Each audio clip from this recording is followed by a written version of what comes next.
Hi everybody, welcome back and really thanks for coming back. I appreciate sharing some time with you, and please remember to subscribe to the show. I hope you're enjoying it. And today what I'd like to share with you are something you're very commonly familiar with, and that's the parts of plants. To talk about the stems, the foliage, the crown of the plant, the roots of the plant, and the flowers. And each show I begin with two questions that I ask myself.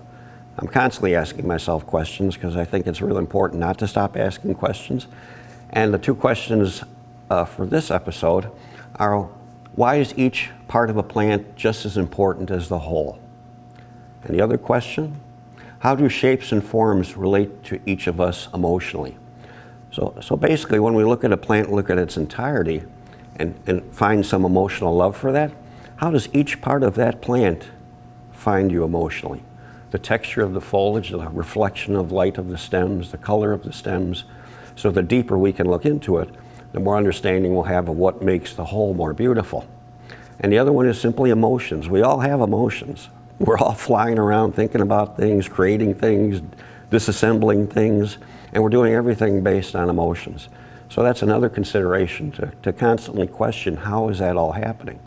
So we need to look at these components of plants not like a botanist. We don't have to botanize everything. We don't have to have that degree of depth, but we should come to know them the way we understand the essential parts of our body. Like, you kind of know about your hand. You don't know the details of every bone, every muscle, ligament. And you don't know, I don't really know how my fingernails even grow. But we do understand the beauty of grasping and picking up and moving things, the way our arms move and the distance our arms can reach. And so we have this essential belief and understanding of our body. And I don't really know the science of myself at all. I can't tell you really anything. I don't even know where my pancreas is. I know it's here and I carry it around with me every day, but I don't really know where it is or actually what it does. But I love the possibilities of what I can accomplish with my health and what I can create with the things I can accomplish too by what I can do. So let's look a little bit at the shapes of flowers and stems. And I have some images coming up that will reflect the textures and quality of these particular parts of plants and the importance of how they all relate together when you create them into a design. So you see, simply plants have so many shapes. You look at the round flowers of this allium within the spiralis. You look at the flat flowers and rounded flower of Achillea and yarrow. And again, these are all things you've seen. This isn't unfamiliar to you, to most of you. Yet it's taking a second, a third, and a fourth look at it, not only to understand the shape, but to see how we can combine them to create something artistic, something beautiful, something that creates emotions in others. And as we go through the pictures, I have salvia, East Friesland, mixed with geranium sanguineum. So not only do you have the vertical look and the architectural vertical of the salvia, but then look how it mingles in with the geranium sanguineum as the flowers lay flat and rounded and tightly compacted to the plant. And then again, the yarrow mixed with the salvia wisui. So you have the flat, rounded flowers spaced modestly apart and the spikes of the salvia coming through that. And these are just a few of the plants that provide those samples. All plants have shapes and forms and flowers and develop at different times and at different patterns. So it's coming to know and understand all the shapes and textures, and especially when the plants are emerging out of the ground. Some of the stems are red, some of the stems are dark black, some of the stems are brown or a light green. So even pay attention how plants emerge out of the ground. And I want to share with you a wonderful book that accents this. It was written by Noel Kingsbury and Pete Outhoff, and it's called Designing with Plants. It was written around 2002. It's published by Timber Press. I just recommend you getting this book because Pete goes through this structure of plants and the architecture of plants in great detail. So it's something very good to browse through and to find your own signature, your own pattern with this. And then we look at Limonium.